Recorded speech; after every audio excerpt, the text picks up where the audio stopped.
A lot of game masters tell me that they have a hard time doing theater of the mind, especially when it comes to combat. I know some game masters over the years that are so paranoid about doing theater of the mind that they have their own cities built for miniatures, and the only way you go around the cities or the towns is if you're using miniatures. Everything, even the forest areas, all the terrain is made for the miniatures, so that game master doesn't have to rely on theater of the mind. What they do is they look at the board, they give any extra description that maybe their terrain isn't showing, and they go forward. Now that does work, in my opinion, not as well as theater of the mind, but it shows you how paranoid the people that run these games can be about something like theater of the mind if they have not put any time to that at all. Or you get some old game masters that would just run module after module and just basically depend on the description in the module for them to be able to explain things and do whatever form of theater of the mind that they are doing. Now, there's a good portion of game masters that can handle theater of the mind in basic places like, say, doing the town or city. But when you finally get over to things like combat, traveling outside of the town, that's when they'll, fall back to miniatures and figurines. Sometimes it's only for the combat, so they'll just have like a paper for the combat to put down where your pieces go. There won't even be a map. But the point is, when it gets to combat, that's where most game masters really, really get intimidated by theater of the mind, and they're convinced. They're outright convinced that doing theater of the mind combat is really no good. So to be helpful, you should use the miniatures. Well, I'm going to have to hurt their feelings on this, because I got to be real with them. They're failing because of who they are, not because theater of the mind is hard. Theater of the mind combat, even large combat, let me be absolutely real with you. I've been doing it for 30 plus years. I can do it like it's breathing air. Theater of the mind combat is easy. Really, really, really easy. And a lot faster than using miniatures. Really easy, even at large combat, faster than using miniatures. And you keep players inside of their imagination, not looking at figurines on some type of piece of paper or, cardboard terrain. Now, what do you have to do during combat to make it theater of the mind? Well, first off, a scene has to make sense to everyone, including yourself. So, being able to give a basic description of how the scene looks, like the forest is over here, you're on the road, you know what I mean? There's in front of you and behind you. Maybe on the side there's an open field and a big rock and some other little details you want to make sure are noted to players because they could potentially be used. They're there. You're setting up the scene that way. A very basic rundown of it. You don't need to go and have diarrhea coming out of your mouth. Like, you get what I'm saying?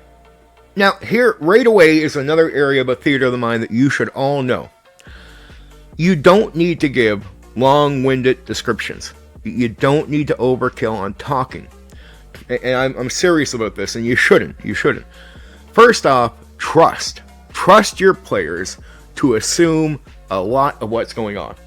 Right? You tell them there's a forest, just trust them. They get it. You don't get to give any more details to anything that's around as long as they have the basic description.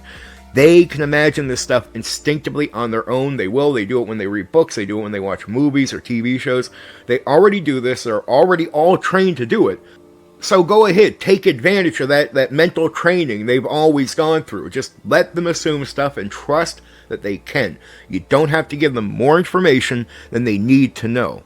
Now, if you want an environment change, you want to do it on purpose. You don't want to just do it to make the scene sound pretty or something like that. Like, there's a forest. Okay, all right. You guys hear some weird sounds coming out of that forest. Maybe creaks, cracks, like somebody trying to move. Could be an animal. Who knows? What time of day is it? Is it closer to night? So they're walking by, you really can't see into the forest, and you start hearing this noise. And you can add details like that if that's meant to sort of screw with the player characters, but you don't need to, overly paint up a scene. You can add that, there's clear skies, the sun is out, today feels good, whatever. And those elements are important, like elements. So you want to add little things, like it could be like a group sitting in a tavern, You want them to know it's a cool day, like there's a breeze. Well, you don't got to mention much to them. Just remind them that the window of the place is open and they can see the curtain blowing around from the wind. Right? It's a reminder that this is the atmosphere you're setting up. As soon as you mention things like that, you trigger thoughts in their imagination. They will take care of the rest. You don't need to oversell. Same thing when you're going into any area of the game. Locations, places, whatever. You don't need to oversell. Trust that they can assume these things and they'll do a good job. Your only job as a game master in that moment is to make sure the structure is the same for everyone. So it doesn't matter if they all imagine something different as far as looks or what the armor might look like or what the color of the host is. You just want to make sure that the host is in the same fucking place from player to player. So when I tell you about explaining that basic structure to yourself and to the players, that's what you need to do. Very basic. They need to know it. So when they imagine, regardless of the minor differences in colors, it is the same. Now, large combat or any combat with theater of the mind is memory. And, if you have a hard time with your memory, a little bit during that process, you can make notes, during the rounds. Be ready. Have something in front of you. Be ready for it so it doesn't seem like a tedious job to take a note or, you could even pre-prep notes, like just say, okay, make a list of names of your players and little ways that you can check things in so you can remember that and you'll know that you have to check that in, right? So you can almost do like a cheat sheet, which preps you for being able to, just add information that your mind's going to forget, that you can look and go, oh yeah, I checked it on this because she did this. And now that next round, you're not cheating your player of her opportunity to do something given her action from the last round.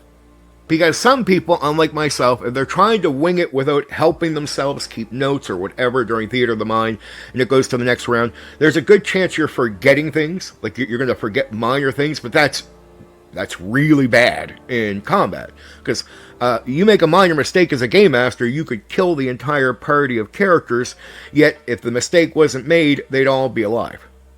And it's not even their mistake. It literally is your mistake as a game master. And here the party is now dead. I mean, memory and all that is really crucial. And once you really can, keep track of things, because they say it's hard to keep track, that's why we use miniatures. It's not. And it's still faster to take the note on the piece of paper rather than to move miniatures all over the place. Because I could take a note like in seconds, but then if we're all using miniatures, that's added time because it's all everyone is using. So now we have to add that time, the tedious time of moving the pieces. You know what I mean? And it takes you outside of your head, in my opinion. People argue, well, I still have a great imagination. It helps my imagination when I use miniatures. And I'm like, I have no doubt that it is helping, right? I'm not saying it's not. There's a lot of things that could help, but there's going to be some things that are better at it than others. Me manipulating you and staying inside of your mind and keeping you inside of your mind is going to be a better experience for you than to play the game with miniatures. You don't know that. See, I can go to a table and I don't need the dragon ashtray, the whatever music or the atmosphere. You know what? You put me into a closet with just the stuff I need and a few players. And I'll have them forget that we're in the closet. They'll have a better time at my game in the closet than at most Game Masters games who have the dragon on the table with the music playing. I mean, once you have the structure set up in your mind for the combat, it's like, okay, well, where are the players going? He goes over here, he goes over here. It doesn't take much to measure things out in yards in your mind or in feet. Like if it's underground, it's like, 30 to 60 feet movement or something. If it's above ground, it could be like, up to 30 to 60 yards of movement or something like that. So you know how many yards they can move. Once you know where they can move, everything is now measured out in distance on that scale. So it could be like the enemy is 200 yards from you. Okay. And they're in front of you. And so it's like, now they're in front of you, 200 yards away. They're behind you, 200 yards away. They're to your right, they're to your left. It doesn't take much to let players know where the enemies are, what's going on, what they can potentially see, everything. And again, being theater of the mind, you're keeping them in their mind space. Like, recently I had my online one-shot. At least session 1. We are going to do a session 2 to that part of the one-shot, set of games that I'm going to be running. In that, the player characters went ahead and encountered, well, not really encountered anyone. They encountered hooting and hollering and then arrows being shot at them from the forest. This spooked them. They could have went into the forest to try to see what it was and fight. They decided, nope, better to move on. And it was worrisome. They were definitely not in a rush to go into the woods. And it worked. I didn't have to do much. I set up the scene, tell them where the forest is on either side of them, that they're on the road, all the basic shit. You don't need to oversell this shit. And then I start telling them that they can hear a noise, right? They can't see anything. They're hearing the cracks in the forest, and the guys are not sure what's going on. And it becomes a mind game in that way. And old school D&D, you don't just run into every encounter, so it's never meant to be that way. And a game master like me will give you experience points when you wisely avoid encounters, right? So, I mean, you'll still get experience for doing the encounter, but you'll also get experience for wisely avoiding them, right? So I reward that. I know a lot of old school game masters that do that will reward you for, in the most clever way or in the wisest way, avoiding combat. But honestly, between me and you, if a game master says, that they have a hard time with theater of the mind, I'm going to be real with you. Here's my opinion, and it's not going to be nice. Either they've given up, they have the potential to do it, but they've given up, they maybe failed, or they're intimidated, or their ego has to take the hit here. They're not good enough to do it. And that's the honest truth, and whatever ego they have should be humbled really quickly based on that reality. Anyone who tells you that theater of the mind, combat, or theater of the mind in any way is hard to do or wrong, they're telling you their lack of skill. They're not telling you anything about theater of the mind that's honest and true. Alright, for now, take care.